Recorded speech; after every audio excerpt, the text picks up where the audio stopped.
नमस्कार, बहुत स्वागत है आपका। आप देख रहे हैं सबसे बड़ा अखाड़ा। मैं हूं आपके साथ शिल्पा तोमर। रूस और यूक्रेन के बीच जारी जंग थमने की बजाय लगातार भीषण होती जा रही है। खार्किव से लेकर कीव तक हर जगह सिर्फ बमबारी, गोलाबारी, रॉकेट हमलों से हर तरफ गूंज ही गूंज। आलम तो यह है कि पूरा यूक्रेन इस समय खंडहर में तब्दील होता जा रहा है। 2 लाख से ज्यादा रूसी सैनिकों का यूक्रेन में जमावड़ा लगा हुआ है। बावजूद इसके यूक्रेन के राष्ट्रपति लगातार अपने सैनिकों का हौसला बढ़ा रहे हैं। सैनिकों बल्कि यूक्रेन में आम लोगों ने भी रूसी आक्रमण के खिलाफ हथियार उठा लिए हैं। रूस के वैक्यूमों, बमों और अत्याधुनिक हथियारों को यूक्रेन डटकर मुकाबला कर रहा है, लगातार डटा हुआ है। लेकिन वो कहते हैं ना कि दिया बुझने से पहले फटफटाता है। यूक्रेन की हालत भी कुछ इसी तरह से नजर आ रही है, इसी दिए की तरह दिखाई दे रही है। खैर, यूक्रेन के राष्ट्रपति जेलेंस्की ने ईयू में शामिल होने के लिए अर्जी भी दे दी है। लगातार यूक्रेन नाटो, ईयू और अमेरिका से मदद की मांग भी कर रहा है। लेकिन हर देश रूस से सीधी लड़ाई न लड़कर प्रतिबंध लगाने तक ही सीमित है। America, Britain, Germany, Netherland, Turkey सभी देश रूस पर आर्थिक प्रतिबंध लगाकर दबाव डालने की कोशिश कर रहे हैं ताकि रूस किसी भी तरह पीछे हट जाए। ऊपर से बाइडेन ने भी रूस को अब चेतावनी दे डाली। ऐसे में पुतिन, जो कि पहले ही यूक्रेन पर गोले बरसा रहे हैं, रुकने का नाम नहीं ले रहे हैं, वो कहां शांत रहने वाले थे। पुतिन के विदेश मंत्री ने तीसरे विश्व युद्ध की तरफ इशारा कर दिया। उन्होंने कहा, अगर प्रतिबंध खत्म नहीं हुए तो तीसरा विश्व युद्ध दूर नहीं है। वही अमेरिका भी एक्टिव हो चुका है। अमेरिका ने परमाणु हथियारों को लेकर बैठक की। यूएस संसद में इसे लेकर तीनों सेनाध्यक्षों की तरफ से प्रेजेंटेशन दिया गया। यानी कि साफ है, तीसरे विश्व युद्ध की संभावना से अब इनकार नहीं किया जा सकता। जिस प्रकार का पुतिन का रवैया दिख रहा है, उनकी जिद दिखाई दे रही है, यूक्रेन में जो कत्लेआम मचा हुआ है, वो कब थर्ड वर्ल्ड वॉर का रूप ले लेगा, कुछ नहीं कहा जा सकता। ऐसे में कई बड़े सवाल उठते हैं कि पुतिन की मनमानी थर्ड वर्ल्ड वॉर की क्या बनेगी कहानी। आज की चर्चा इसी मुद्दे पर।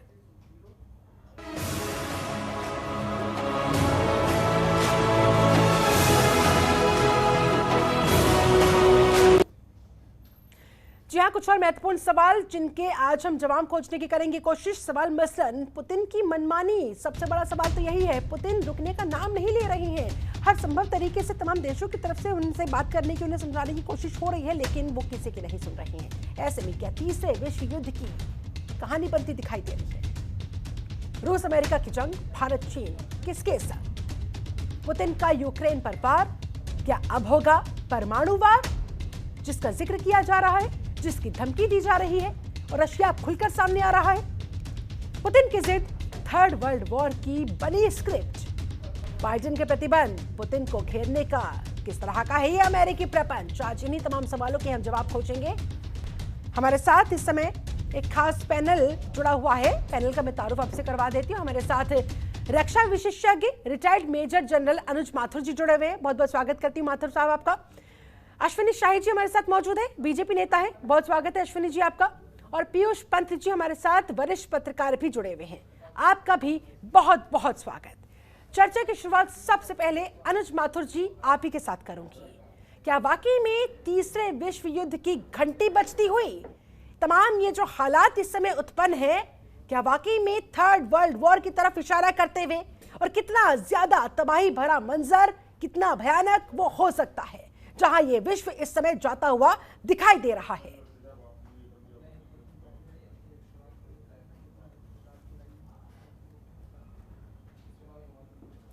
मुझे अभी भी मैं ये मानना चाहता हूं और कहना चाहता हूं कि तीसरे विश्व युद्ध की फिलहाल कोई दस्तक मुझे नहीं दिखाई दे रही है। पहली बात। दूसरी बात, आप ये देखिए कि जिस प्रकार से रूस अपने ऑपरेशंस को प्रोग्रेस किया है, वो क्या कर रहा है कि ईस्टर्न एरियाज में सारे जो शहर हैं उन पे कब्जा आया है। खार्किव पे हमला लगातार चल रहा है और कीव के पास एक 70 किलोमीटर लंबा अपना कॉन्वॉय लेकर के 13-14 हजार गाड़ियां लेकर के, उसके बावजूद उन्होंने वहां पर हमला नहीं किया है। तो इसका मायने ये है कि अभी भी उनको लगता है कि कहीं कोई संभावना है किसी मिड वे सोल्यूशन की। पहली बात ये है। और उनको संभावना उनको नहीं लगती है, लेकिन वो, मेरा ये मानना है कि वो जेलेंस्की को एक विंडो देना चाहते हैं कि भाई अभी भी मौका है, अभी भी आप बात करें। ज़ेलेंस्की ने भी अभी एक कंडीशन लगा के कहा है कि यदि आप सीज फायर कर देंगे तो मैं भी आकर के स्वयं बात करने के लिए आपसे तैयार हूं जी। जब तक रेजिम चेंज नहीं होगा यूक्रेन में, आप ये मान लें कि पुतिन साहब नहीं रुकेंगे और वो रेजिम चेंज करवाएंगे। ये गारंटी लेंगे कि आप न्यूट्रल रहेंगे और नाटो में शामिल नहीं होंगे, तब कहीं जाकर के उनको वो रुकने वाले हैं। इसके आगे मुझे हालातों लगता के नहीं बीच कि रेजिम वो चेंज रुकेंगे। होने के बारे अब में सवाल कैसे सोचा जाए सर? हाँ। नहीं, वो ऐसा है कि देखिए, अब जब बातचीत आगे बढ़ेगी, अब लड़ाई चल रही है, वो कीव के दरवाजे पे बैठा है, फिर भी कीव पे हमला नहीं कर रहा है। आप सोचे क्यों नहीं कर रहा है? कोई तो वजह होगी। या तो वो डर तो नहीं रहा है, उसको किसी बात का खतरा नहीं है। इतनी 13,000 गाड़ियां लेकर के वहां गए हैं, हथियार, टैंक, सब कुछ लेकर के, और उनके खिलाफ क्या है? Molotov cocktails. उनके खिलाफ क्या है? AK-47 rifles, 4 Stinger missile, 6 Javelin missiles, nothing. तो फिर भी वो हमला नहीं कर रहे हैं, क्योंकि वो जो विंडो है ज़ेलेंस्की के लिए, उसको खुला रखना चाहते हैं फॉर सम मोर टाइम। अब मैं आपको जो कल मैं बताने का प्रयास कर रहा था, मुझे मौका नहीं मिला, वो मैं आप बताता हूं कि आप ये सोचें कि अंत क्या होगा। What is the desired and state? क्या खंडहर बने हुए यूक्रेन पर कब्जा करने के लिए रूस आ रहा है ना? और क्या वो रूस वहां पर सस्टेन कर सकता है? मुझे लगता है कि एक लंबी लड़ाई होगी, यहां पर अफगानिस्तान जैसे हालात होंगे, और 5, 7, 10 साल, जितने साल वो वहां पर रहेगा, अगर उसने अफगानिस्तान से लेसन्स नहीं लिए हैं, उसके बाद उनको मुंह की खाके वापस जाना पड़ेगा। लेकिन अगर लंबी लड़ाई की सोच रही होते, लड़ाई लंबी चलने वाली है। अगर लंबी लड़ाई की सोच होती सर, तो फिर न्यूक्लियर वॉर की धमकी क्यों सामने आती? इसके पीछे आपको क्या मंशा नजर आती है? क्या कोई सोची समझी स्ट्रेटेजी है? क्या करवाना चाहते हैं इस न्यूक्लियर वॉर की धमकी के साथ? आपको मैं एक बात बताता हूं कि जो रशिया की एक crazy war, nuclear war strategy है, escalation to de escalation, I don't know कितने लोगों को इसके बारे में पता है। वो उसको एक लिमिट तक ले जाएगा, धमका धमका के, और फिर वहां से डी एस्केलेट करेगा। आप ये समझ लें शिल्पा कि ये जो न्यूक्लियर वॉर की बोगी है, इसको मैं अभी भी बोगी कहूंगा, न्यूक्लियर ब्लफ है। और ये न्यूक्लियर ब्लफ यूक्रेन के लिए नहीं है। यूक्रेन के लिए अगर न्यूक्लियर ब्लफ होता तो वो 17,000 मील दूर तक मार करने वाली मिसाइलें बाहर नहीं निकालता। यूक्रेन पे अगर उनको न्यूक्लियर हमला करना होता, तो इसीलिए तो सर आशंका उत्पन्न हो रही है कि कहीं ये वाकई में यूक्रेन के बहाने तीसरे विश्व युद्ध की शुरुआत तो नहीं होने जा रही है। इस पर मैं जल्दी से पीयूष पंत जी आपका रिएक्शन चाहूंगी। आपको क्या लग रहा है, क्या वाकई में थर्ड वर्ल्ड वॉर अब स्टार्ट होने को है? ये जो परिस्थितियां इस समय जंग के बीच बनी हुई है, क्योंकि दूर दूर तक अभी तो कोई समाधान का कोई रास्ता नजर, उम्मीद की कोई किरण नजर आ नहीं रही है, किस तरफ ये विश्व जाता हुआ सर? नहीं, देखिए, अभी तो थर्ड जो वर्ल्ड वॉर की संभावना मुझे नहीं दिखाई दे रही है, क्योंकि देखिए वर्ल्ड वॉर में कोई भी इन्वॉल्व नहीं होना चाहेगा। और चाहे आप नाटो ले लीजिए, वो कंपनी ले लीजिए, यूएस ले लीजिए, या फिर रशिया भी। हालांकि रशिया इस समय जिस तरह से जा रहा है, तो एक जिद्दी जो राष्ट्रपति है वहाँ के, पुतिन साहब, उनकी एक जिद पे जा रहा है, लेकिन वो सिर्फ रेजिम चेंज चाहता है वहाँ पे। क्योंकि देखिए क्या है कि यूक्रेन लगातार जो है नाटो के प्रभाव में और खासकर अमेरिका के प्रभाव में बहुत समय से आ गया है, और ये रूस बर्दाश्त नहीं कर पा रहा है, और उसको सही भी लगता है। उसको लगता है कि जो मेरी पावर है वो कहीं ना कहीं जो है उसको जो है एक सीमित करने की कोशिश हो रही है नाटो देशों द्वारा और अमेरिका के द्वारा। तो ये लड़ाई अमेरिका और रूस की है। इनफैक्ट अगर आपको याद होगा, पहले भी सोवियत ब्लॉक होते थे और अमेरिकन ब्लॉक हमेशा से रही है, लेकिन जब सोवियत यूनियन का टूट गया, उस समय जब अमेरिका ने उसको तोड़वा दिया, तो उसके बाद लगातार जो है कि उसके बाद से जो है आप समझ लीजिए 91 में डिसमेंबरमेंट हुआ था सोवियत यूनियन का। उसके बाद लगातार जब से पुतिन आए वहां पे 2000 से, तो वो लगातार कोशिश में रहे कि रूस को स्ट्रांग बनाया जाए, और वही विस्तारवाद जो सोवियत यूनियन जिस तरह से था, जितने स्टेट थे साथ साथ में, वो रूस धीरे धीरे अपना प्रभाव क्षेत्र बढ़ाए वहां पे। उधर नाटो जो है वो लगातार, और अमेरिका लगातार वहां पे जो है अपना प्रभाव कर रहा था। और जो ज़ेलेंस्की हैं वो एक पपेट प्रेसिडेंट है वो अमेरिका के, देखिए, और यही पुतिन चाहते हैं, क्योंकि उसके माध्यम से अमेरिका तमाम, अब चाहे उनका मिलिटराइजेशन कर रहा हो। नुकसान हो चुका है और कितना नुकसान चाह रहे हैं वो?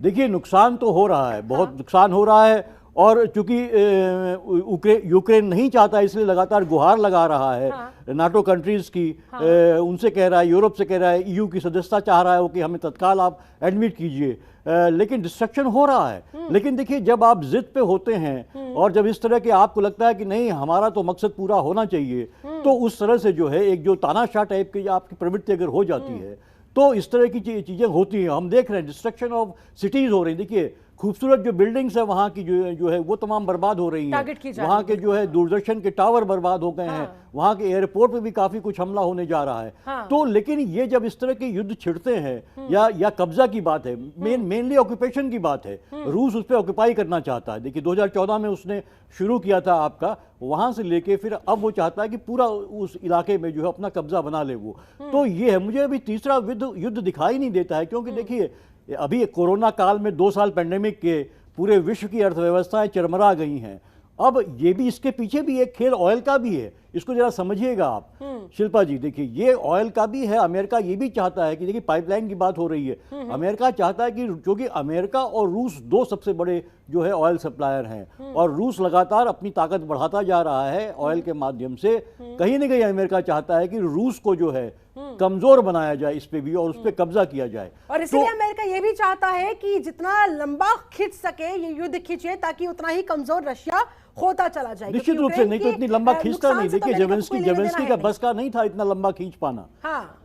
अमेरिकन, निश्चित रूप से अमेरिकन बैकिंग है उसके पीछे, पूरी अमेरिकन बैकिंग है, और वो चाहते हैं कि पुतिन टूट जाए। पुतिन ने भी उम्मीद नहीं की थी कि ये इतना खिंच जाएगा। उनको उम्मीद थी कि 3 दिन में सब कुछ खत्म हो जाएगा, लेकिन वो जो विरोध उनको वहां पे रेसिस्टेंस मिल रहा है, उसके पीछे जो एश्योरेंस है नेटो कंट्रीज का, हालांकि वो चाहते थे कि वो आ जाए, कंट्रीज आए, डायरेक्टली इन्वॉल्व हो जाए वॉर में, लेकिन ऐसा नहीं हुआ, क्योंकि वो एक तो नैम का सदस्य नहीं है यूक्रेन जो है, दूसरा जो है वो भी फूक के चलना चाहते हैं। वो चाहते हैं कि ये खींचे और रूस कमजोर पड़ जाए और अमेरिका का प्रभुत्व वहां और ज्यादा बढ़ जाए, इसी मंशा के साथ चलिए। हमारे साथ विदेश मामलों के जानकार संजीव श्रीवास्तव जी भी जुड़ गए हैं।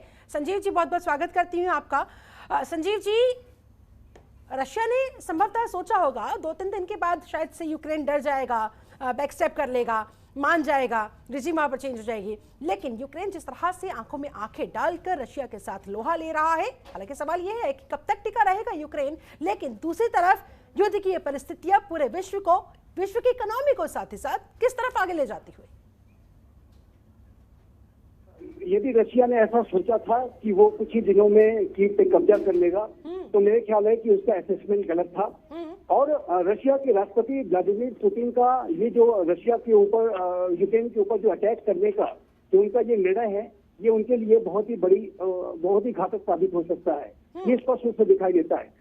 उनकी वर्तमान समय में जो ये मिलिट्री ऑपरेशन चल रहा है, उनमें उसकी मंशा स्पष्ट रूप से दिखाई देती है कि वो जल्द से जल्द कीव पे और खार्किव पे, जो कि रशिया के सबसे बड़े और दूसरे सबसे बड़े शहर हैं, उस पर कब्जा करके पूरे यूक्रेन के ऊपर अपना आधिपत्य स्थापित करना चाहता है।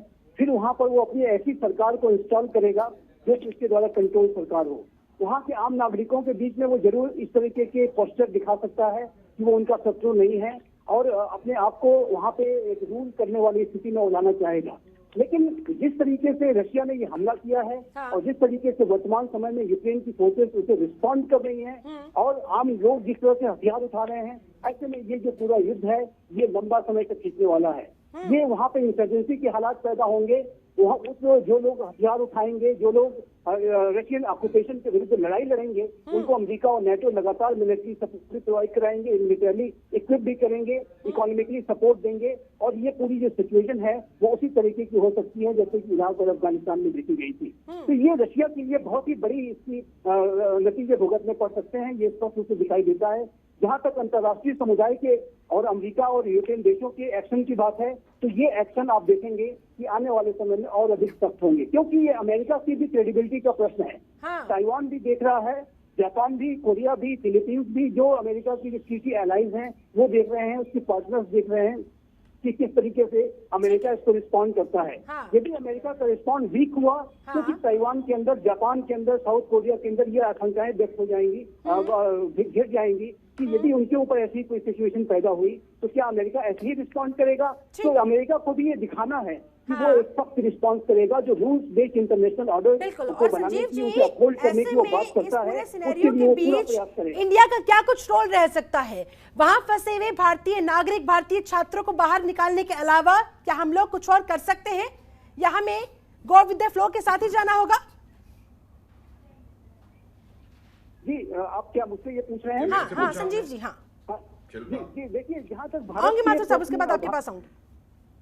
जी, जहाँ तक देखिए भारत ने जो अभी तक स्टैंड लिया है, हाँ। वो बहुत ही विवेकपूर्ण, बुद्धिमत्तापूर्ण, हाँ। जिम्मेदारी भरा और सकारात्मक स्टैंड है। भारत के संबंध रशिया से भी बहुत अच्छे हैं, गहरे हैं, और अमेरिका के साथ भी बहुत अच्छे संबंध हैं। भारत इस तरह की जो और दूसरा ये भी मैं कहूंगा कि भारत ये जो महाशक्तियों के बीच में जो वर्चस्व की प्रतिद्वंदिता चल रही है, उसमें अगर किसी का एक पार्ट बनता है तो जाहिर है कि ये जो विश्वास का संकट है उसको और गहरा करने का ही कार्य भारत करेगा। तो भारत ने ये जो तटस्थता का रास्ता अपनाया है, एक्सटेंशन का रास्ता अपनाया है, मुझे लगता है कि बेहद जिम्मेदारी भरा स्टैंड भारत ने लिया है। भारत संवाद चाहता है। भारत ने स्पष्ट कर दिया है कि इन राष्ट्रों को, इन महाशक्तियों को जो प्रिंसिपल्स हैं, जो राष्ट्रों की सॉवरेनिटी है, जो उनकी टेरिटोरियल इंटीग्रिटी है, उसको केंद्र में रखते हुए, उसका सम्मान करते हुए डिप्लोमेटिक सोल्यूशन इसका निकलना चाहिए। इमीडिएट सीज फायर होना बेहद आवश्यक है, और जाहिर है कि रशिया के द्वारा ये एक्शन लिया गया है, कहीं से भी जस्टिफाइड नहीं किया जा सकता। निगोशिएटिंग टेबल पर ही रशिया अपने डिफरेंसेस को, अपने सिक्योरिटी डिलेमा को हल कर सकता है, वो एकमात्र रास्ता है। तो मुझे लगता है कि भारत का जो ये स्टैंड है ये बिल्कुल उचित है, एकदम एप्रोप्रिएट आपको लग रहा है। चलिए ठीक है, माथुर साहब कुछ कहना चाह रहे हैं, उसके बाद अश्विनी शाही जी आपके पास आऊंगी। माथुर जी रखिए अपनी बात। हाँ, देखिए मैं दो बातें आपको बताना चाहता हूं। एक तो जब हम जो इतिहास में हम पीछे गए थे, तो एक इतिहास की बात मैं भी आपको बताऊंगा कि जब सोवियत यूनियन का विघटन हुआ था, उस समय यूक्रेन दुनिया की तीसरी सबसे बड़ी न्यूक्लियर पावर थी। ये बात हमको मालूम होनी चाहिए। फिर बुडापेस्ट मेमोरेंडम के तहत उनका डिसआर्मामेंट हुआ, और उस डिसआर्मामेंट के आर्किटेक्ट थे UK, USA, China, Russia, Sweden, 2-4 और देश। तो उन लोगों ने कहा कि आप न्यूक्लियर डिसआर्मामेंट करिए, अपनी न्यूक्लियर फैसिलिटीज को तबाह करिए, और न्यूक्लियर आगे अपनी न्यूक्लियर पावर बनाने के लिए मना कर दीजिए कि हम नहीं बनेंगे। उसके एवज में हम आपको क्या देंगे कि आपके जो बॉर्डर्स हैं उनकी सैंक्टिटी, सिक्योरिटी, वो हम आपको गारंटी देते हैं। वो गारंटी कहां है? आपने 2014 में आकर के क्रीमिया ले लिया, अब आपने डॉनबास के रीजन में दो देशों को इंडिपेंडेंट खड़ा कर दिया। तो अब हमें सिर्फ रूस की तरफ से सोचने के बजाय जो कंसर्न्स यूक्रेन के हैं उनके बारे में बात करने की आवश्यकता है। यूक्रेन के अपने कंसर्न्स हैं। यूक्रेन एक सॉवरेन कंट्री है, और उस सॉवरेन कंट्री को अपने निर्णय लेने का स्वयं अधिकार है, और वो अगर निर्णय लेता है कि मैं नाटो में जाऊंगा, तो रूस को उसके बाद उसके अंदर हमला करने का कोई हक नहीं है। वो बातचीत के जरिए, डिप्लोमेसी के जरिए, किसी और तरीके से, प्रलोभन से उनसे उसको आप बात कर सकते हैं। तो ये पहली बात। लेकिन हम हर बार ये सुनते चले आ रहे हैं कई हर जगह कि आप रूस के कंसर्न। उन्होंने ये रिएक्शन दिया कि भाई अगर कल को चाइना या फिर पाकिस्तान बांग्लादेश के अंदर अपना सैन्य ठिकाना स्थापित करना चाहेगा तो हिंदुस्तान क्या करेगा? बस वही तो रशिया भी कर रहा है, इस तरह से जस्टिफाई करने की कोशिश कर रहे हैं। शिल्पा वो उनका कहना है। मैं यूं कह रहा हूं कि अगर मान लीजिए चाइना वहां पर आने का प्रयास, पहली बात तो होगा नहीं, दूसरी बात अगर करने का प्रयास करता है तो उसका हल ये नहीं है कि आप उस पर हमला कर दें। उसका हल ये नहीं है। Diplomacy, talks, there is no way, you can't हमला नहीं कर सकते। अब आप देखें श्रीलंका में आके बैठ गए, वो आपने हमला कर दिया। अब ये डिप्लोमेसी, बेसिकली डिप्लोमेसी। अच्छा, दूसरी सवाल मैं ये बता रहा हूं, एक बहुत अच्छा शब्द संजीव जी ने इस्तेमाल किया। ये आपको मैंने पहले भी कहा है, ये एक बहुत गहरी इंसर्जेंसी जैसी परिस्थिति होगी, और ये भी शायद अमेरिका की चाल है। सबसे बड़ा चालबाज वो है। वो जो इंसर्जेंसी होगी, वो इंसर्जेंसी से रूस को अगले 10 साल तक लड़ना पड़ेगा, और उन 10 साल में सैंक्शंस प्लस ये इंसर्जेंसी की लड़ाई प्लस दाएं बाएं लड़ाई, तो रूस का इकोनॉमी का बर्था बैठ जाएगा। और अमेरिका यही चाहता है, डायरेक्ट इनडायरेक्ट अमेरिका यही चाहता है। हर बार आपके एक मिनट बोलिए सर। शिल्पा, एक बात और बस, एक हम अदृश्य एनिमी को, दुश्मन को नहीं देख पा रहे हैं। इसका सबसे बड़ा कलाकार, सबसे बड़ा जो है निर्णायक, वो चाइना है। चाइना चाहता है कि ये दोनों आपस में लड़े मेरे रहे, क्योंकि चाइना की स्टेटेड पॉलिसी है कि 2050 तक वो एकमात्र दुनिया की सुपर पावर बनना चाहता है, और अगर वो उसको बनना है तो अमेरिका और रूस दोनों को वीक होने की आवश्यकता होगी। तो चाइना हवा दे रहा है, जितनी हवा अमेरिका यूक्रेन को दे रहा है, उससे ज्यादा हवा चाइना को अपने राजनीति दिखाई दे रहा है, और उसी के चलते वो हवा दे रहा है। चलिए ठीक है, हमारे साथ बीजेपी से बात रखने के लिए बीजेपी प्रवक्ता अश्विनी शाही जी भी जुड़े हुए हैं।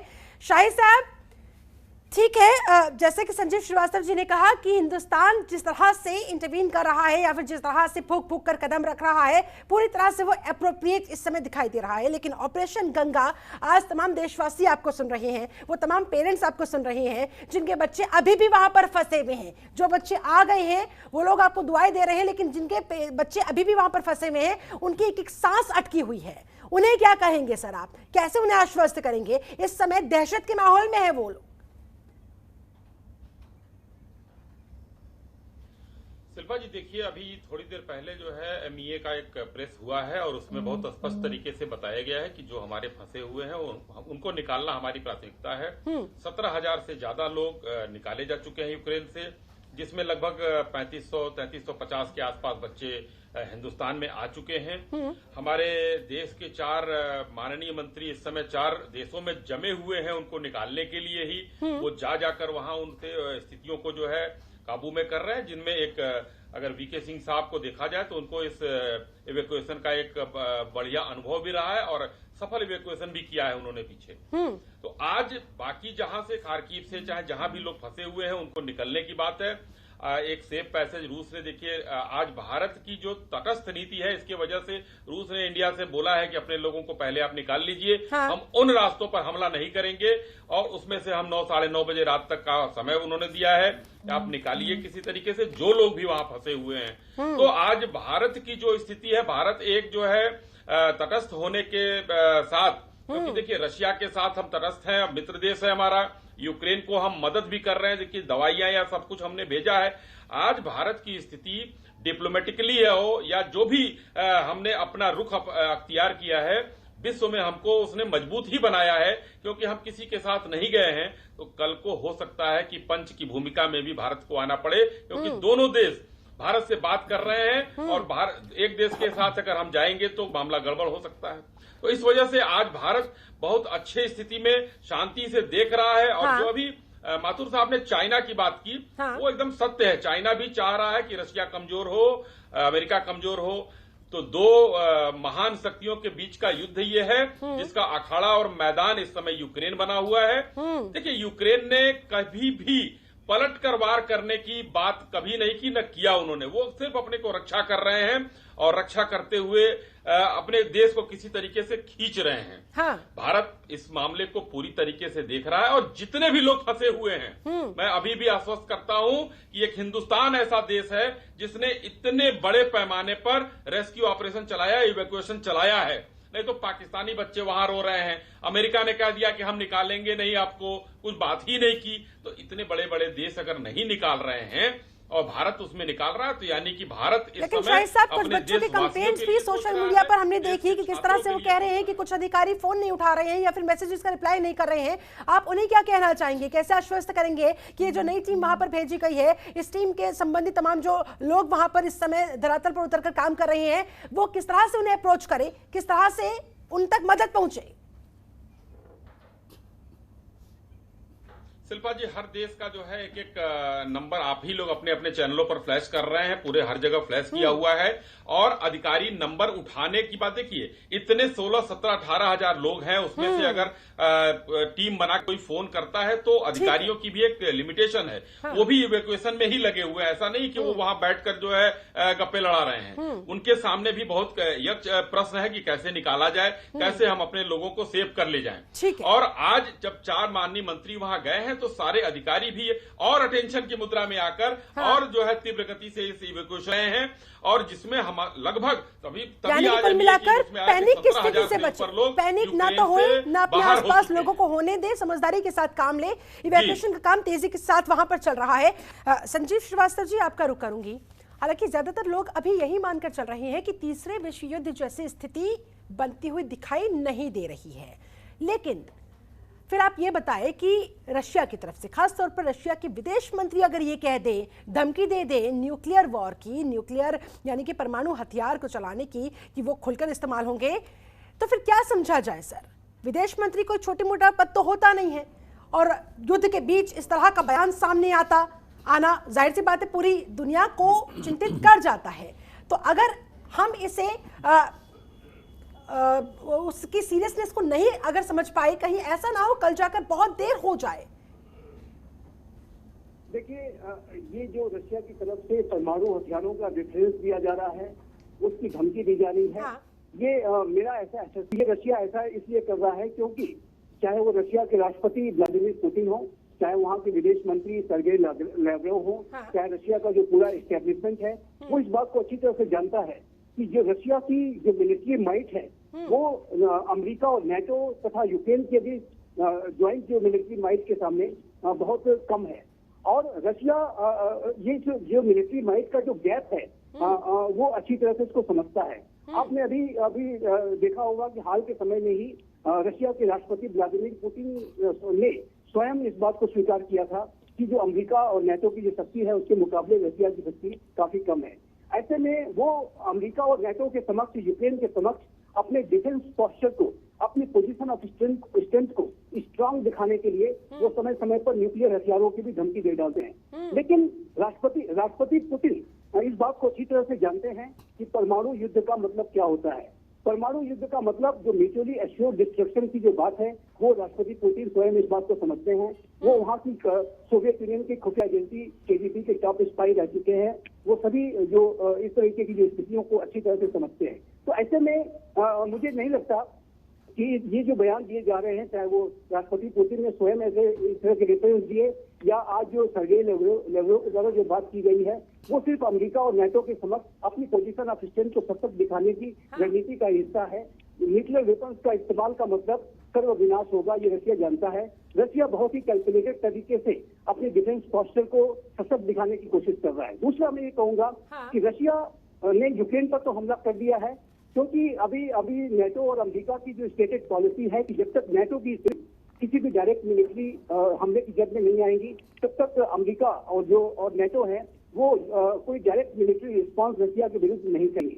रशिया भी जो इस तरीके की एक शर्त रख दी गई है, उसका एक्सप्लॉयटेशन करते हुए इसने यूक्रेन ने तो अपनी सेना भेज दी, यूक्रेन पर तो हमला कर दिया, लेकिन रशिया कभी भी किसी भी नेटो टेरिटरी पर अटैक करने का रिस्क नहीं लेगा। ऐसे में अगर इसे धमकी ही मान लिया जाए, पीयूष पंत जी आपका रुख करूंगी, चलिए मान लेते हैं धमकी ही दे रहा है, लेकिन अब तक का रशिया का अगर ट्रैक रिकॉर्ड देखा जाए, उसने इस युद्ध के शुरू होने से पहले जो जो कहा वो किया, और अगर इस बार भी जो वो कह रहा है वो धमकी ना होकर अगर सच हो गया, तो कहीं ऐसा ना हो धमकी को हल्के में लेना हम पर भारी पड़ जाए। नहीं, देखिए ये बात सही है कि रशिया ने जो जो कहा वो लगभग जो है वो करता चला जा रहा है, और चूंकि पुतिन एक जिद्दी आदमी है और वो अपने जो है उनका टारगेट है उसको पूरा ही करते हैं हर हालत में, और इसीलिए हालांकि ये रूस ने कहा कि हम सिविलियंस को नुकसान नहीं करेंगे और जो है कि सिविलियन जो इंस्टॉलमेंट्स है उन पे नुकसान नहीं करेंगे, लेकिन हो रहे हैं वो लगातार, हम देख रहे हैं लगातार सिविलियन भी मारे गए हैं और उस तरह के इंस्टॉलेशन जो है वो भी उन पे भी अटैक हुआ है। तो वो करते रहते हैं। लेकिन देखिए न्यूक्लियर वॉर एक बहुत बड़ा मुद्दा है। खुद जो है कि रूस के विदेश मंत्री ने भी ये बात कही है, हालांकि थ्रेट तो दिया, लेकिन थ्रेट तो बेसिकली देखिए नाटो कंट्रीज को थोड़ा सा डराने धमकाने के लिए है कि आप जो है कि उसकी मदद करना बंद करिए यूक्रेन की, और वरना ये कॉन्सिक्वेंसेस हो सकते हैं, और वो भी अगर होगा तो अगर वो देगा तो वो ब्लैक सी में जाके वो एक न्यूक्लियर अटैक कर सकता है, वो यूक्रेन पे तो नहीं कर सकता उस तरीके से वो। लेकिन देखिए ये एक थ्रेट है इस तरह से, क्योंकि हर कंट्री जानता है कि न्यूक्लियर वॉर का मतलब क्या है। अगर वो करेगा तो फिर जितने भी नाटो कंट्रीज हैं वो भी चले आएंगे, और उसके बाद क्या होगी, तबाही होगी, पूरे एक की नहीं बहुत देशों की तबाही होगी, बहुत जनता जो है उसमें तबाह हो जाएगी, अर्थव्यवस्था तबाह हो जाएगी।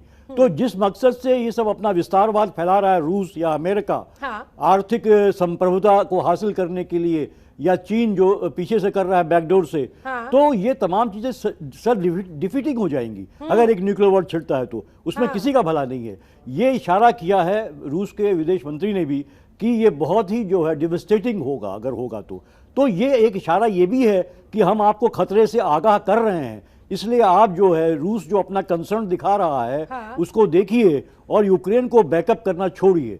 देखिए रूस का मेन पुतिन का ये एक सबसे बड़ा जो उनका एक शिकायत है कि जो है कि लगातार अमेरिका ने एक पपेट रजीम बैठा लिया है। हालांकि पुतिन भी चाहते हैं कि इसको बदल के वो एक ऐसा व्यक्ति को बैठाएं वहां जो उनका पपेट हो, जो उनके इशारे पे काम कर रहा हो। तो उनको लगता है कि हमारे सुरक्षा हितों को नुकसान पहुंच रहा है, उसको खतरा पैदा हो गया है अगर यूक्रेन को जो है वो नैम का सदस्य बन जाता है, या अमेरिका जो लगातार वहाँ मिलिटराइजेशन कर रहा है वो उसका, तो इससे उसको लगता है कि उसको उसकी अपनी सिक्योरिटी पे खतरा है। तो इसलिए इस तरह की धमकी दे रहे, हर साम दाम दंड भेद इसका वो अपना रहा है। लेकिन अभी भी मुझे लगता है कि देखिए न्यूक्लियर वॉर होने की संभावना बहुत कम है, क्योंकि उसका मतलब है कि देखिए जापान भी है, जर्मनी भी है, फ्रांस भी है, ब्रिटेन भी है, तमाम देश उस तरफ हैं जो है यूक्रेन के पक्ष में, और इधर जो है चाइना जो बहुत बड़ी ताकत है वो भी है, वो इसके पीछे रूस के साथ है। तो ये छोटा मोटा कोई ऐसा युद्ध नहीं होगा, फिर तो बहुत भयंकर होगा। और जो हमने 2 विश्व देखे हैं, देखिए पहले से ज्यादा भयानक द्वितीय विश्व युद्ध था, उससे बहुत ही भयानक ये होगा अगर न्यूक्लियर वॉर होता है। लेकिन न्यूक्लियर वॉर इसलिए होता है कि थ्रेट देने के लिए ही होता है। जितने भी कंट्रीज ने अपने को एम्पावर्ड किया है, अपने को दिखाने के लिए कि हमसे बड़ा कोई नहीं है, हमारे पास ये ताकत है। देखिए अमेरिका को रोकने के लिए रशिया शरीर कर तो रहा है, लेकिन यूक्रेन भी रुकने का नाम नहीं ले रहा है, वो भी पीछे हटने को तैयार नहीं दिखाई दे रहा है। अब क्या होगा पीयूष जी? देखिए बातचीत, देखिए सबसे बड़ी बात है, देखिए डिप्लोमेसी और बातचीत चलती है। हालांकि बहुत डिस्ट्रक्शन हो रहा है यूक्रेन में, ये एकदम बहुत अमानवीय कहें इस तरह और नहीं होना चाहिए जो जिस तरह से ध्वस्त किया जा रहा है वहां पे। क्योंकि देखिए निर्माण में बहुत मेहनत लगती है, पैसा लगता है, उसको आप 1 मिनट में ध्वस्त कर देते हैं। लेकिन अब देखिए इसी बीच में ये बात चल रही है, आज ही खबर है कि 2nd राउंड ऑफ टॉक होने वाली है। तो ये एक बातचीत ही एक रास्ता होता है। देखिए क्योंकि हर कंट्री जो है एक तरीके से उसकी कुछ न कुछ ताकत होती है और उसके कुछ न कुछ सहयोगी होते हैं पूरे विश्व स्तर पे जो है। तो आप एक युद्ध अब नहीं माना जाता कोई एक रास्ता वहां का, तो क्योंकि बहुत से डायमेंशन है, ग्लोबलाइजेशन हो चुका है, इकोनॉमी का ग्लोबलाइजेशन हो गया है, आपका पूरे जो है कि टेक्नोलॉजी का ग्लोबलाइजेशन हो गया है। तो देखिए जिस तरह से इकोनॉमिकली जैसे स्विफ्ट से अलग कर दिया है नाटो कंट्रीज, अमेरिका ने, नाटो कंट्रीज ने, तो उसके लिए दिक्कत हो रही है पुतिन को, व्यापार करने में दिक्कत हो रही है। अब चाइना के सिस्टम के साथ वो अपने को जोड़ रहे हैं, तो ये तमाम दिक्कतें हैं। तो ये इसकी वजह से मुझे लगता है कि बातचीत ही एक रास्ता है, उसी की तरफ ये बढ़ रहे हैं। लेकिन मैंने फिर जैसे आपसे पहले कहा कि पुतिन जो है वो बिना जो है वहां रिजीम चेंज कराए मानने वाले नहीं है, इसीलिए वो साथ साथ हर रास्ता अख्तियार कर रहे हैं। वो धीरे धीरे जो है मिलिट्री को भी भेज रहे हैं, कब्जा भी कर रहे हैं, वो शहरों पे कब्जा भी कर रहे हैं, दूसरी तरफ वो बातचीत का रास्ता भी खुला रख रहे हैं, ताकि जो है उनको बहुत ये ना कहा जाए कि देखिए बातचीत नहीं करी, ताकि एक तरफा काम करने का इल्जाम न लगे उनके ऊपर। अनिस माथुर साहब, इसी सिचुएशन को मैं और डीपली आपसे समझना चाहूंगी। भाई इस समय युद्ध की जो परिस्थिति है, दोनों दुश्मन एक दूसरे की आंख में आंख डाले गुस्से से लाल पीले हो रहे हैं, एक दूसरे पर हमले कर रहे हैं, जितना एक दूसरे को नुकसान पहुंचा सकते हैं हर संभव तरीके से किया जा रहा है। ऐसे में कैसे उन्हें नेगोशिएशन टेबल पर बिठाया जाए, कैसे बातचीत के जरिए समाधान निकाला जाए, ये कितना आपको पॉसिबल होता हुआ दिखाई दे रहा है सर मौजूदा परिस्थितियों के बीच, जब न्यूक्लियर वॉर तक की धमकी दे डाली गई हो? शिल्पा, मैं आपको 2-3 चीजें बताऊंगा क्योंकि मैं डिस्कशन को सुन रहा था। पहली बात तो जहां तक सवाल न्यूक्लियर वॉर का है, ये आपके एक पुराने राष्ट्रपति भारत रत्न एपीजे अब्दुल कलाम की एक बात कोट करना चाहता हूं मैं। उन्होंने कहा था जब ये न्यूक्लियर, वो हमारे न्यूक्लियर प्रोग्राम के सर्वा थे, और उन्होंने कहा था कि nuclear weapon is a weapon of peace. Why it is a weapon of peace? Because this ensures that you don't fight. तो ये जो न्यूक्लियर ब्लफ है, ये ब्लफ ही है, क्योंकि MAD yesterday also मैंने बोला आपको, ये म्यूचुअली अशोर्ड डिस्ट्रक्शन है। मैं बता रहा हूं वो दिन दूर नहीं है जब रूस के अपने अंदर की जनता उसके खिलाफ खड़ी होगी। आवाजें आनी शुरू हो गई हैं, आप उनको दबा रहे हैं, वो युद्ध कोई नहीं चाहता, तो वहां आवाजें आ रही हैं। और जब ये न्यूक्लियर ब्लफ 1-2 बार और आया तो वहां पर जलजला भी आ सकता है, ये मेरा मानना है। पहली बात तो ये सबसे बड़ी कमी कहां हुई है कि यूक्रेन ने 1994 में इस बात के लिए एग्री कर लिया कि आप मेरे न्यूक्लियर बॉम्ब ले जाओ। यदि यूक्रेन ने न्यूक्लियर अपना स्टेटस नहीं खोया होता तो आज की तारीख में रशिया की हिम्मत नहीं होती कि वो यूक्रेन पे हमला कर दे, अगर उसके पास भी 1750 न्यूक्लियर वेपन्स होते। ये दूसरी बात। अब जहां तक सवाल इसका है, ये बैटल ऑफ सुप्रीमेसी चल रही है नाटो और यूएस और रशिया में। न्यूक्लियर हथियार यूक्रेन के लिए है ही नहीं। यूक्रेन को तो अभी भी रूस ने अपनी टोटल शक्ति का 10% भी इस्तेमाल नहीं किया है। यानी कि यूक्रेन को तो वो अपनी कन्वेंशनल फायर पावर से कभी भी खत्म कर सकता है।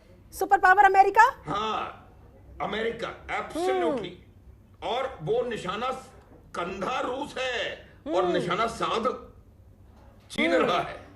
आप देखें कि ये दोनों मिलकर के अभी रशिया को लग रहा है कि चीन मेरा मित्र है। कोई दो पड़ोसी मित्र कभी हो नहीं सकते, चाणक्य ने सालों पहले कहा था। अब ये दोनों पड़ोसी हैं, आज दोनों साथ हैं क्योंकि उनका कॉमन एनिमी है। कल उनके बीच में डिफरेंसेस होना बिल्कुल श्योरिटी है। और ये आप देखिएगा किस प्रकार से परिस्थिति बिगड़ती है। मेरा अभी भी ये मानना है कि विंडो जो है बातचीत की अभी भी छोटी सी दिखाई दे रही है। हाँ। बातचीत हो सकती है और हल निकल सकता है। ये भी संभावना है कि अमेरिकन कहें कि भाई ज़ेलेंस्की को वो करे। अब उनको समझाना पड़ेगा कि भैया कब तक कितना नुकसान करवाओगे। लेकिन ये मैं आपको बताना चाहता हूं कि कोई प्रोफेशनल आर्मी सिविलियंस को टारगेट नहीं करती है। जो रशियन आर्मी कर रही है वो बहुत गलत कर रही है, कोई इसमें संदेह ना हो। अब सवाल जहां तक बाकी नाटो देशों का है, ये रूस की इकोनॉमी इतनी स्ट्रांग नहीं है। बड़े लोग यहां बैठे हैं, सब जानते होंगे, समझते होंगे इस बात को। उनकी स्ट्रांग इकोनॉमी नहीं है और इतने बड़े इतने तीखे सैंक्शंस को वो मुझे लगता नहीं है कि बहुत ज्यादा समय तक झेल पाएंगे। और अगर वो बहुत ज्यादा समय तक झेल नहीं पाएंगे, जब उसका असर उनकी खुद की जनसंख्या पे होने लगेगा, तब आप देखिएगा कि किस प्रकार से पुतिन साहब या तो खुद हटा दिए जाते हैं या किस प्रकार से उधर उनके अंदर। तो इसीलिए पुतिन जो है वो जल्दी में है कि जल्दी जल्दी इसको खत्म करें ताकि हमारे अंदर जो उबल रहा है वो शायद ना हो। ये बात आप ध्यान। ठीक है, क्योंकि युद्ध का आज 7वां दिन है और हर तरफ तबाही का मंजर देखने को मिल रहा है, चीख पुकार सुनने को मिल रही है। हमारे साथ अश्विनी शाही जी भी बीजेपी की तरफ से लगातार जुड़े हुए हैं। शाही साहब, खबर है कि अब से थोड़ी ही देर में पीएम मोदी की पुतिन से फोन पर दोबारा बातचीत होने वाली है। यानी कि जंग के बीच, जब से जंग छिड़ी है, जंग छिड़ने के बाद दोनों नेताओं के बीच ये दूसरी बार बातचीत होगी। किस चीज पर फोकस रहने वाला है सर?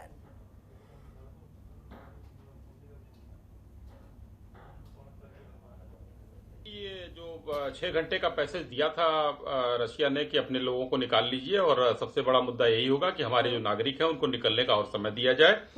ये मुख्य मुद्दा हो सकता है। इससे ये पता चलता है कि भारतीय सरकार किस तरीके से अपने लोगों के प्रति जो है जागरूक है। और इस युद्ध की घड़ी में और जिसने जो है एकदम ठान लिया है कि आज खार्किव को खाक करना है, उस वहां से अपने लोगों को निकालने के लिए जो लोग अभी भी बचे हुए हैं वहां, उनके लिए थोड़ा सा और टाइम की मांग की जा सकती है इस बीच में, क्योंकि वहां पर अभी भी शायद कुछ लोग की खबर आ रही है जैसे कि कुछ लोग हैं। तो ये मुख्य मुद्दा होने वाला है कि माननीय प्रधानमंत्री जी जो है इस समय इस पर बात करेंगे, ज्यादा जोर इसी पर होगा।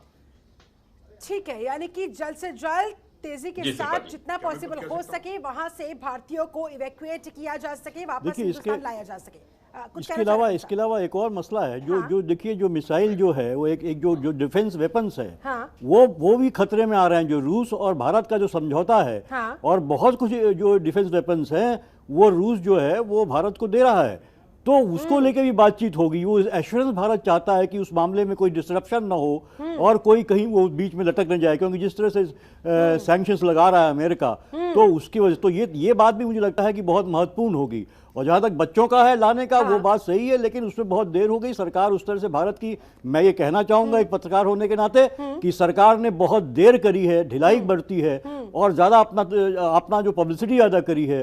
और लोगों को अभी भी बच्चे वहां देखिए परेशान हैं, लोग हैं। अब कह दिया आपने कि हमने तो उनको टाइम जोन बढ़ा दी, टाइम लिमिट बढ़ा दी, लेकिन वहां एडवाइजरी क्या निकल रही है एम्बेसी से कि आप किसी तरह से जो है कि ये जगह छोड़ के आप पहुंच जाइए वहां बॉर्डर पे। बच्चे जाएं कैसे? वो तमाम वीडियोस आ रहे हैं जो कह रहे हैं कि हम किससे, एम्बेसी तक नहीं सुन रही है, कोई नहीं सुन रहा है। तो ये आपको रूस की कोशिश करनी चाहिए। आप तो इतनी बड़ी बात कहते हैं कि मोदी जी को पूरा सिक्का चल, तो क्यों ऐसा हो रहा है कि बच्चों को वहां जो मुंह देखना पड़ रहा है, वो बेचारे जो है परेशान है वहां पे, उनको अपनी जिंदगी तो क्या उम्मीद यही कि पुतिन के साथ पीएम नरेंद्र मोदी सुनिश्चित करें कि वहां पर भारतीय छात्रों में से कम किसी तरह की कोई दिक्कत परेशानी ना हो, या फिर जल्द से जल्द उन तक पहुंचा जा सके, उनकी मदद की जा सके। चलिए अनुज माथुर जी कुछ कहना चाह रहे हैं। माथुर साहब साथ ही साथ अपना फाइनल कमेंट भी दीजिएगा कि युद्ध इस दुनिया को कहां ले जाता हुआ या कहां धकेलता हुआ। देखिए, ये जो युद्ध है, कोई भी युद्ध किसी भी प्रकार से किसी भी पार्टी को फायदा देता नहीं है, ये आप मान लें कि जो युद्ध का असर हर जगह पड़ेगा। हाँ। और ये युद्ध, मैं उम्मीद करता हूं कि ये युद्ध इस एरिया से आगे नहीं बढ़ेगा, और निश्चित रूप से ये किसी न्यूक्लियर वॉर के में इसमें अंत नहीं होगा। मैं बच्चों के लिए सिर्फ इतना कहना चाहता हूं कि अब क्या है कि जो खार्किव में जो ईस्टर्न यूक्रेन में बच्चे हैं, उनको वेस्टर्न कंट्रीज तक पहुंचने में थोड़ी ज्यादा समस्या होगी। तो मेरा ये मानना है कि मोदी जी शायद ये और बात करेंगे कि आप यहां पर अपने रशिया में इनको इवैक्यूएट करवाएं, और फिर रशिया से इनको एरियली हम लोग लेकर के आएंगे, और ये मेरे ख्याल से संभव है, और यही हो रहा है। तो ये भी एक संभावना है, लेकिन मेरा अभी तक ये मानना है कि ये युद्ध यहीं तक सीमित रहेगा।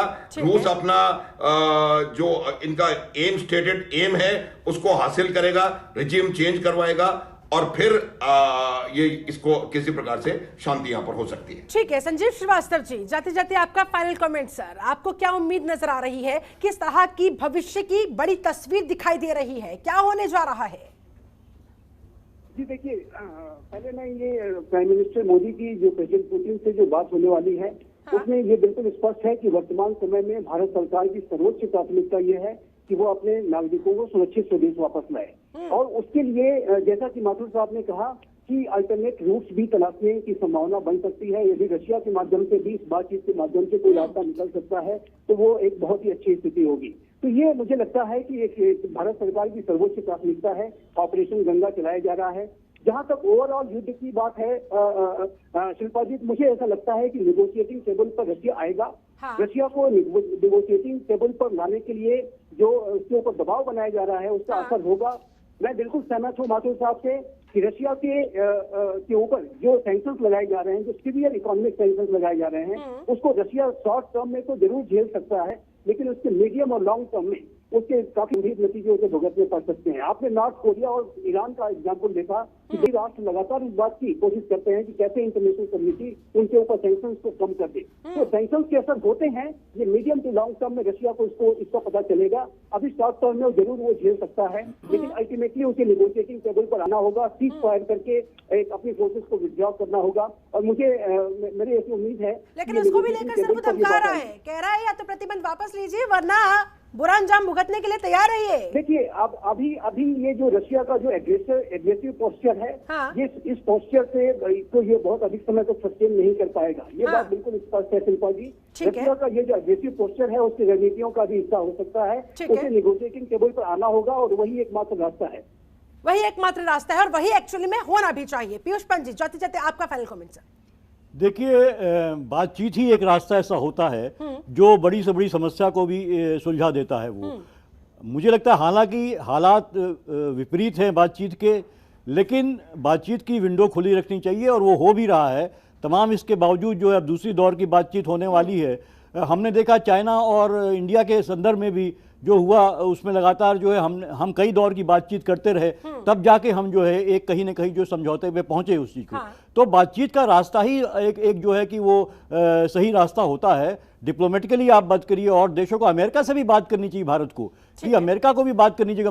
भारत के रिश्ते अमेरिका से भी अच्छे हैं, उसको भी बात करनी चाहिए कि आप जल्दी जल्दी इसका खात्मा करवाइए, क्योंकि कहीं ना कहीं वो भी पुश कर रहा है यूक्रेन को आगे बढ़ने के लिए, रेसिस्ट करने के लिए। तो ये दोनों को, रूस से भी बात करे, उनसे भी बात करे, और ये दोनों कंट्रीज आपस में बात करके ये बताएं कि साहब युद्ध किसी चीज का समाधान नहीं है, और युद्ध से बहुत व्यापक बर्बादी होती है, समाधान नहीं लाता, सिर्फ और सिर्फ तबाही लाता है। जी। तो इसलिए इस बिल बैठ के ऐसा करेंगे ताकि सभी हमारे देश के नागरिकों को भी, आपके देश के नागरिकों को भी जो है खुशहाली मिले। एग्जैक्टली। अश्विनी शाही जी, जाते जाते आपका आश्वासन देशवासी आज चाहते हैं। शिल्पा जी देखिए, पंत जी ने अभी कहा वो देश के वरिष्ठ पत्रकार हैं और देश के नागरिक होने के नाते उनकी चिंता जायज है। लेकिन भारत ने जब पहली एडवाइजरी जारी की उसकी अभी डेट देखना चाहिए कि हमारे 3 जहाज खाली आए थे। उस समय बच्चों ने जो है प्राथमिकता ये नहीं समझा कि हमको वापस आना है, चाहे जो कारण रहा हो, पढ़ाई का कारण रहा हो या जो कारण रहा हो। लेकिन अब जो है स्थिति 7 दिन से चल रही है, भयावह स्थिति हो चुकी है, तो भारत सरकार की प्राथमिकता है और चाहेगी वो कर ले आए। मैंने पहले भी कहा कि सिर्फ भारत ही एक ऐसा देश है जो इस बड़े पैमाने पर इवैक्यूएशन कर रहा है। बाकी देशों ने तो कुछ नहीं किया है वहां, जो आज तक समाचार आ रहा है। तो आप निश्चिंत रहिए पंत साहब, ये सरकार बहुत ही मजबूत इरादे वाली है। एक भारतीय नागरिक वहां से ना सबको निकल जाए, नहीं बैठेंगे। ठीक है, बहुत बहुत शुक्रिया, बहुत बहुत शुक्रिया आप सभी खास मेहमानों का मेरे साथ इस चर्चा में जुड़ने के लिए, समय निकालने के लिए बहुत बहुत धन्यवाद। तो कोरोना के बाद युद्ध की मार के बीच कैसे झेलेंगे हम थर्ड वर्ल्ड वॉर, बड़ा सवाल। चलिए, मेरे साथ इस चर्चा में जुड़ने के लिए आप सभी का बहुत शुक्रिया। आप बने रहे जनतंत्र टीवी के साथ। नमस्कार। खबरों के निष्पक्ष विश्लेषण के लिए सब्सक्राइब करें जनतंत्र TV and press the bell icon. Never miss any update.